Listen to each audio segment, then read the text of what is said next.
İnsanlar uzun illər çalışır, əmək haqqından sosial sığorta ayırmaları edilir və bu məbləğ gələcək təminat üçün toplanır. Və əgər vətəndaş pensiya yaşına çatmadan vəfat edirsə, toplanan vəsait hara istiqamətlənir? Bu vəsait illərlə işləmiş şəxsin haqqıdırsa, niyə ailəsinə miras qalmasın? Vətəndaşları düşündürən pensiya kapitalının varisi ötürülməsi sisteminin tətbiqi məsələsi nəhayət Milli Məclisdə müzakirəyə çıxarılıb.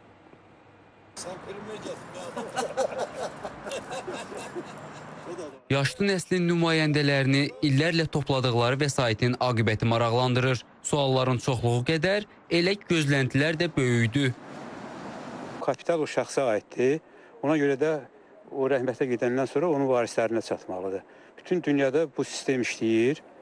Bizdə də istəyirlər o sistemi yarasınlar, o yaxşı olar. Verilməlidir, varisə verilməlidir, ardıcıla verilməlidir. Uşağına, qızına, ya kiməsə, oğluna mütləq verilməlidir. Hər halda verilsə yaxşıdır. Çünki bu adamın mənəvi haqqı var ki, o pulu qazanıb, o pulu da onun üçün özü istifadə edə bilmədi, varislərin istifadə edilməsinə yaxşı baxıram. Bir müddətdir cəmiyyətdə geniş müzakirə olunan pensiya kapitalının varisi ötürülməsi məsələsi nəhayət ki, Milli Məclisin gündəminə də düşdü.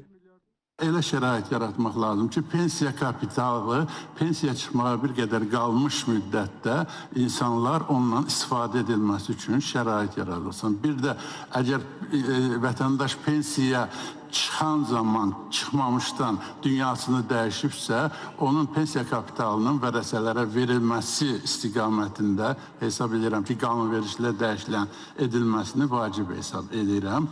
Əhalini pensiya sistemində düşündürən pensiya kapitalının varisliyi məsələsidir. Bu varislik məsələsini hansısa formada çözmək lazım. İllərlə bunu ertələməklə insanları qane etmək biraz çətin olur.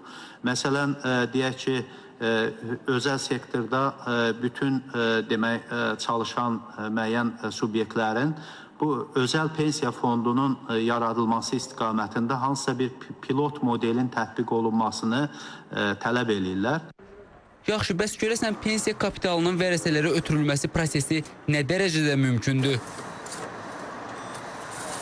Azərbaycan vətəndaşı övladına miras qoymağa meyilli bir təfəkkürdə olan vətəndaşdır və onu iki hesab etməz, övladına qalırsa ona güvən verir artıq. Siz bu və digər şəkildə hansısa alətlər formalaşdırmaqla bu ötürülmə mexanizmini, bu transformasiya mexanizmini formalaşdırmalısınız ki, sistemə güvən olsun və vətəndaş da arxayınçılıqla 30-40 il planlama tələb edən pensiya sistemində güvənib əməyini legallaşdırsın. Əks halda nağd olsun, soğan olsun prinsipinə üstünlük verəcəkdir.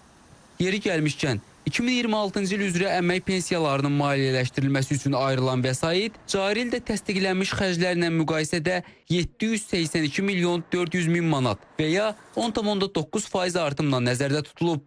Vurğun Mədətov, Səfər Nəzirov, Atababa Vəliyev, İTV Xəbər.